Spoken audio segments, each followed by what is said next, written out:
Hello friends, welcome into the Cowboys Report presented by The Guild. I am Tom Downey, and you can follow me on Twitter at WhatGoingDowney.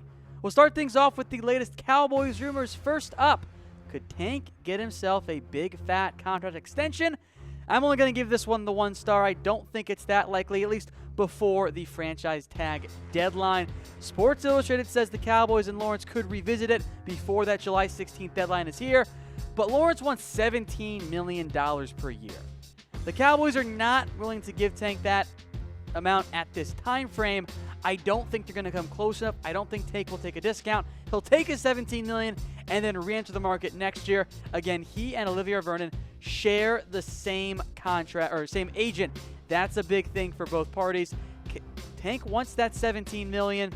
I think he eventually gets it from somebody. Maybe it's the Cowboys, maybe it's not, provided he plays like we all think he's going to this season. So I have every expectation there that Lawrence gets paid, but maybe not right away after this year. I think the Cowboys will let him play out the year on the franchise tag, and then he plans to cash in big time next season. Next up, could Zeke hit 2,000 rushing yards this year? I will only give it the 2 stars. People are talking, but I'm not sure it's going to happen. I don't mean that as an insult to Zeke, because I'll explain why here in a second. The schedule does set up pretty well, but it's worth noting that 2,000 yards on the ground has only been done 7 times. The last time was in 2012. And yeah, the schedule fits up well, and yeah, it's only 125 yards per game, so it's doable. But I think you'll see Elliott more involved in the passing game this year. So here's my compromise. Zeke gets the 2,000 yards, but it includes receiving yards. He's more involved in that. Let's say he runs for 1,600. That's about, 100 per game, assuming he stays healthy, and then adds 400 receiving yards. So I think, yes, he gets to 2,000 total yards. I'll type 1 in the comments section. Maybe it's not all 2,000 on the ground, but I think Zeke is in for a massive, massive year for the Cowboys in 2018. Next up, would LeBron James play well if he was a football player for the Dallas Cowboys? I couldn't resist this one after I saw Reggie Bush chime in on it, and I actually agree. And I'll throw in the caveat here, 3 stars, because A, I don't agree with the numbers Bush threw out there, and it assumes that LeBron played football his entire life. He didn't bail after his junior year in high school at St. Vincent St. Mary. So LeBron was one hell of a football player in high school. Now, obviously, of course, he is one of the best basketball players of all time, if not the best of all time. He's also a big Cowboys fan, which is always fun, as you guys can see there. Bush said LeBron could put up 800 yards and 9 TDs as a Calvin Johnson, Jimmy Graham-type wide receiver or tight end. Look, LeBron was a really, really good high school football player, and frankly, I think any sport that LeBron had focused himself on, he would have been a very good professional player at that level. But maybe not quite if he just quit basketball right now. But again, LeBron, look at those numbers his junior year. He was an all-state player in high school. And Ohio, not quite the same as Texas with its love for high school football, but it's pretty damn close on that end there. So again, LeBron James, yeah, I think he would do very well for the Cowboys. Maybe not quite as well as someone else might think they're like Reggie Bush with those absurd numbers, but he'd be great. All right, folks, I'm Tom Downey. Follow me on Twitter at WhatGoingDowney if you want more Cowboys coverage.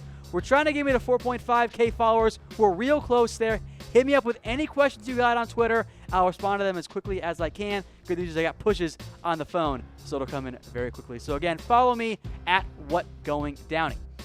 We'll take it up to some more rumors around the Cowboys. First up, is Garrett the best option for Dallas? And this comes from Dale Johnson, of course, the former Cowboys fullback. And yes and no on this one, at least from my perspective. I'll give it 2 stars because there's some truth. There's also some fallacies alongside of it. Yes, Garrett is the best option for right now because you can't fire your head coach in July, a week and a half, 2 weeks, 3 weeks, whatever, before training camp. That would sabotage the organization. So it's right for this year, but maybe not long-term. I'm not convinced that Garrett is the long-term guy, and that's because if the Cowboys miss the playoffs this year, I think he's going to get fired. Which brings us to our next rumor. Is Garrett out if Dallas fails to make the postseason? Again, we mentioned it many a time on this show. Well, Tim Cowlishaw has now come around to this mindset as well. Now, he previously said that he thought the Cowboys could give Garrett another year if the offense has issues because they're so young. But he's kind of changed his mind, and he says he agrees If the Cowboys miss the playoffs, Garrett's probably gone. So again, 3 stars. I'm getting closer and closer to an outright 4, by the way, folks. The only reason why Garrett could save his job if Dallas misses the playoffs is if there are injuries. If someone like Dak or Tyron and Zeke all get hurt, then maybe Garrett gets a pass. But I don't think, if everyone's for the most part is healthy, if the Cowboys miss the playoffs this year, I think you're going to see Jason Garrett get fired because the Cowboys gave him another chance. They could have fired him out after this year after a down season. But if there are no playoffs, if there's no playoff berth, I think that Jason Garrett is on his way out as the Cowboys head coach. And at a certain point, and this is what kind of bothered me with Johnson's comment, he says that Garrett needs time. There's been plenty of time for Jason Garrett. At a certain point, the results have to show up. I get that his fear is that you fire Garrett and you get maybe a worse coach, but it's the Cowboys. That shouldn't be an issue.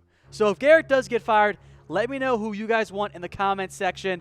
At the end of the show, and in collaboration here with our mailbag, I've got some ideas for you as well. On to defense then. Is this a Pro Bowl potentially year for Chidobe Awuzie?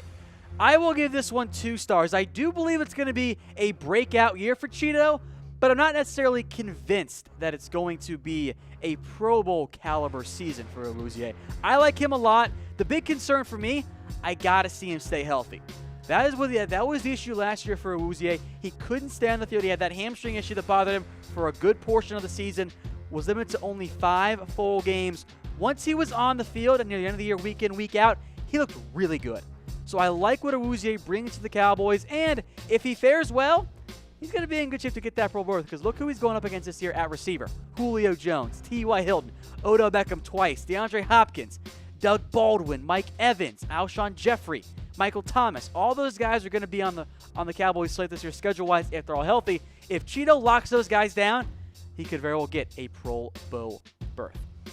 Next up, folks, we do have some updates here for you on Earl Thomas with his Instagram likes and a comment from his former teammate. But first, a word from our sponsor, The Guild.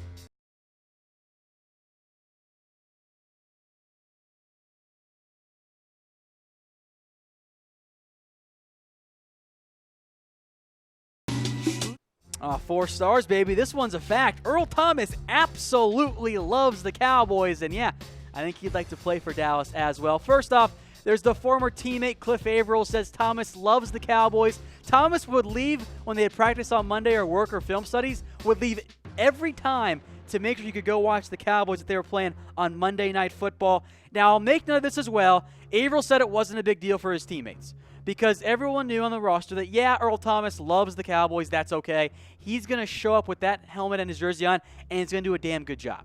So don't panic there if you're a Seahawks fan about Earl Thomas. But if you're a Cowboys fan, you got to like it, right? Earl Thomas has long been a fan. He, of course, made the very famous comment, now, hey, if you get a chance to come get me, come get me. And if you're Seattle, look, you just lost Cam Chancellor. You might be rebuilding. You have young players in Delano Hill and Tedder Thompson. It could be an option if Seattle thinks they are not going to retain Earl Thomas.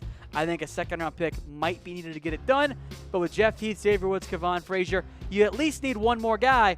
Earl Thomas would surely bring some firepower to a young and promising Cowboys secondary. So let me know, folks, if the Cowboys should trade for Earl Thomas. Type 1 for yes, type 2 for no. And hey, maybe you just want Dallas to wait until free agency to get something done next season.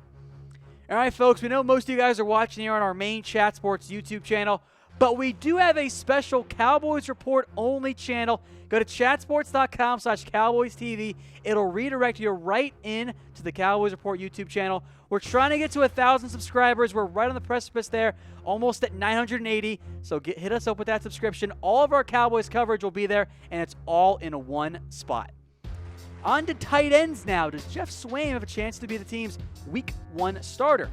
I actually do buy this one. I'll give it 2 stars for now because it's not quite set in stone yet, but Nick Eatman of Cowboys.com says Swaim is the frontrunner to open camp as the starter for the Dallas Cowboys. Now, Swaim is the only tight end with a regular season catch, so naturally, he's the frontrunner for now. But Blake Jarwin has looked very good during minicamp and during OTAs.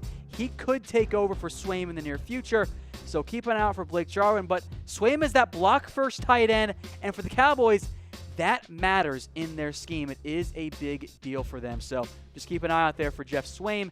Again, here's your tight end depth chart. Jarwin is there. Dalton Schultz is the number 3, at least as of OTA's minicamp. Then it's Rico, and then David Wells, the undrafted free agent. But speaking of Schultz, do the Cowboys want him to win the tight end job? I'll give this one 2 stars. Again, it comes from Nick Eatman in his piece on the Cowboys tight end depth chart, at least his responses to some questions on it. And he says the Cowboys would like Schultz to win the job, and on one hand, that does make sense. The Cowboys invested more in him than any other tight end.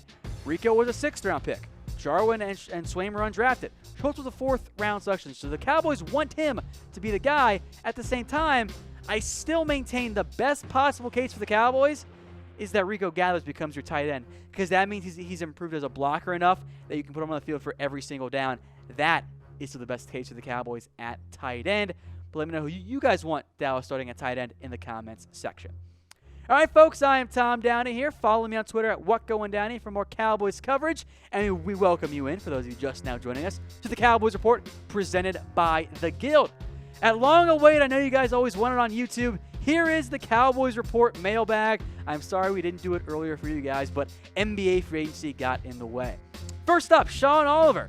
Why the Cowboys ain't pulled the trigger on Earl Thomas yet? Well, there's a lot of different things here going on with Earl Thomas. Number one, I still think Seattle is hesitant to move Earl Thomas for a deal that doesn't meet their massive asking price. And frankly, for me, that makes sense right now. And then beyond that, Seattle can still work out an extension with Earl Thomas. That's not necessarily a done deal right now, that he's going to be gone no matter what. So I'm not ruling out the potentiality of a return for Earl Thomas if you're the Seahawks, but that's partially why there hasn't been any trade yet. And frankly, I think training camp, once that starts, if ET is still holding out, that's when you could see a deal go a little bit quicker on that end. No surprise, folks, there were a lot of Earl Thomas questions this week, so we'll go through these here. Rick says, it's heating up with Earl Thomas. Does he stay after now that Cam Chancellor's gone in Seattle? He thinks no way. I don't know how much of an impact it is. I think the overarching thing here is that the big thing for Earl Thomas is that, yes, he's gone, or yes, that Chancellor's gone, but as long as Seattle is winning, and if they pay him, that's what Earl Thomas wants the most. Yeah, he wants to win games, and yeah, he's going to miss his buddy Chancellor back there, but Earl Thomas's number one priority is to get himself paid just in case he suffers a similar injury that Cam Chancellor suffered. So that's the takeaway with Chancellor's retirement, but not really retirement, but I think you guys know what's going on there by now. Jordan says, it's looking more likely that Earl Thomas will indeed be the Cowboy. I'm not there yet, Jordan. I still think that it's not a set-in-stone situation. I think that both parties have to come closer to get a deal done. I'm not assuming it's going to happen. I still think it's a 1-star for a trade, if you want to use that scale. I think there's a chance of it happening, but I think Seattle still wants to try to work out something with Earl Thomas to get that deal done. So, folks, let me know what you guys would trade for Earl Thomas. And I bring up this weigh-in because we have one from Nicholas McLean for today who says trade T-Will for Thomas. I'd do it in a heartbeat, but Seattle would say absolutely no. So, again, Seattle wants value, at least a 3rd-round pick, or at least something that can be combined into the value of a 3rd-round pick. T-Will ain't going to get that done. Jeff asked, I think that this is a good question/comment here, is it worth the risk? The win-now mentality says yes, but the Cowboys do have a young roster overall. Do they have to push it right now? And that's a really good point. I think that's why you saw Dallas, for example, not trade away a 2nd-round selection in order to get Earl Thomas in the draft because they wanted Connor Williams. So, and not only that, Thomas is going to be a free agent next year. So that's something you do have to consider. Maybe you can pull a Lakers, for example, if you want to stick with the NBA theme. Just wait to get Kawhi Leonard. Just wait to get Earl Thomas and don't give up an asset. I am open to it. I love draft picks. I value those a lot, but it is Earl Thomas. Every safety on the Cowboys roster, everyone that they could draft this year, next year, or beyond, you are hoping to get an Earl Thomas type player. If you can do it for a 3rd and a player, I do it in a heartbeat. Maybe a 2nd, but I'm a little bit cautious there because we don't know how high it's going to be. So let us know in the comment section, folks, if you want Dallas to trade for Earl Thomas. Chris on Twitter says if the Cowboys making any moves at DT or wide receiver. We'll start with DT, and I hope so because you can take a look at this depth chart. It's not good enough at defensive tackle. It's actually pretty mediocre here. David Irving suspended. Collins is hurt. I like Jehad Ward. I like Dayton Jones. I like Brian Price at times. I need a nose guard. Go out and sign a Hankins if you want that. Go out and get somebody who's going to get cut before the rosters. Find somebody at defensive tackle who can help stop the run. Brian Price, Ward's kind of more of a 3 technique for me. Price, Ash, Woods, Daniel Ross, all these guys, I think they are 3 techniques or just not good enough at stopping the run if you're Ash or a Price. I need one of those guys if I'm the Cowboys. As for wide receiver, I don't think so. Hearns, Beasley, Gallup, T. Will Thompson, Wilson, Brown, Lenore. I know there are some Katie Cannon fans out there. Tavon Austin. That's 10 guys already. Now, maybe the Cowboys trade one away and they're definitely going to have to cut some people, but I'd be very surprised if you saw the Cowboys make a big move at wide receiver, because if it is, it has to be a big move because it doesn't make sense to bring in a lesser body. You have enough 3s and 4s at wide receiver. You need a number 1 or a number 2. Next up is a question about if the Cowboys could cut Tyrone Crawford and a cheaper option. Well, first off, I don't agree that Crawford's ineffective. I know the stat sheet says he doesn't put up great numbers, and he doesn't. But Tyrone Crawford provides 2 essential things for Dallas: leadership and that dirty work. Crawford is actually very good against the run, even at defensive end. That's a big thing for the Cowboys. His hurry stats were fine as well. Now, there is a scenario, I think, in which it happens. Number 1, Taco looks great. Dorrance Armstrong looks great. Coney Ely emerges. Charles Tapper stays healthy and looks great. And Gregory comes back from suspension. If that's the scenario, maybe Dallas considers it. But I think in the end, you'll see the Cowboys pick option number 1, and they'll keep Tyrone Crawford because they like him a lot. They love a lot of the things that he does for the roster. It's not always the sexiest things, but the stuff that Crawford does for the Cowboys is underrated and still very important. All right, folks, once again, I am Tom Downey. Go follow me on Twitter at WhatGoingDowney. We're trying to get me to 4,500 followers. We're right almost there. 4,259 was the number before we went live with today's show. Hit me up on Twitter. Any Cowboys questions you got, let me know, and I'll be sure to respond to you guys. Keep it rolling now with some more questions. Sandman says, hey, what's up with this Sunday mailbag? Not always going to be on Sunday. We'll adjust it throughout the year, depending on what makes the most sense. He goes into LeBron about him being a tight end. Look, I wouldn't mind it. It'd be fun, but I don't think it's exactly a likely one. But hypothetically, if LeBron focused on football from the very beginning, I think he'd be one of the best receiving players in the NFL, be it tight end or wide receiver. He was great at Ohio. He's 6'8", 250, can move well, and we know he can catch. So sign me up there. I think in reality, LeBron James would be what everyone wants Rico Gathers to be, only a more athletic version and a more productive version. All right, Bray wants to know, who do you think plays in the slot the most this year for the Cowboys? I think it's pretty obvious. It's going to be Cole Beasley. Now, Cole will play outside and inside this year. He won't just be limited to the inside like he has been for the most part in the past, but Beasley will play at least 50% of his snaps in the slot. I'd be stunned if he didn't. Hearns and Gallup will play there too, Tavon as well, but Beasley is going to be your main slot receiver. Another one here from Bray, big fan of the show, says, who do you think gets the most snaps, Jehad Ward or Tavon Austin? Great question. I don't have a great answer for you. I want to see how training camp goes because Ward's going to play plenty at DT, but when Irving and Collins are both back, does he still start? And for Tavon, how many snaps does he actually get on offense? He'll get a lot on special teams, but will it be enough to surpass Jehad Ward? So I don't know. Let me know what you guys think in the comments section. I'll go with Tavon because I think he'll be key on special teams, and I think the Cowboys want to get him involved as much as possible. Jehad gets the most in the first month, but then gets dialed back just a little bit. Also from Bray, who has a better chance of getting signed by the Cowboys, Peterson or Bowman? Well, I think neither, but of the more likely, I don't think it's Adrian Peterson. Look, the Cowboys don't need a halfback who can help on third downs and can help on special teams. Unless Zeke gets hurt, Peterson doesn't have a role on the Cowboys, despite being, well, Adrian Peterson, though he's not quite the same guy he used to be there either. And as for Bowman, if Sean Lee gets hurt, sure. But the Cowboys drafted 2 linebackers. They signed Joe Thomas. I know that depth is always something you need more of, but why would Bowman come to Dallas? Why would he want to come to Dallas to be the number 4 linebacker? He can get more snaps somewhere else. All right, folks, let me know who you guys would rather sign. Give me a 1 for Peterson and a 2 for Bowman. And don't forget, subscribe to our new Cowboys Report YouTube channel. We know most of you guys watching the main Chat Sports one, but this one has all of our Cowboys coverage and only Cowboys coverage, almost to 1,000. Hit that subscribe button now. Go to chatsports.com/Cowboys TV. It'll take you right in the subscribe button page. All right, back to the mailbag. Bray again. What are the chances the Cowboys have a reunion with DeMarco Murray? I don't really see it happening. I know that DeMarco had a great run here in Dallas, but he's 30, coming off his worst year ever. And the Cowboys, frankly, they don't really need another running back. Rod Smith, Bo Scarborough, Tavon Austin, even Darius Jackson too. That's enough. DeMarco's not going to get many touches. Zeke's going to be the focal point. Now, if Zeke gets hurt, we can revisit DeMarco and AD, but I don't foresee it happening. Next up, what about trading for Obi Melifonwu? This one was in a kind of a response to the trade segment I did last time. I considered Obi. The issue is he's a second-round pick from last year. I just don't think Oakland's going to give up on him already. And if they were going to move him, it'd be for at least a second or a third-round pick. That's not what his value is right now because he's been banged up and hasn't looked all that good in the preseason, or at least in training camp and OTAs at times. So I like the player, but I don't think it makes sense for Dallas at this time. Come back to me in a year or two, and then we'll revisit the possibility of a trade here.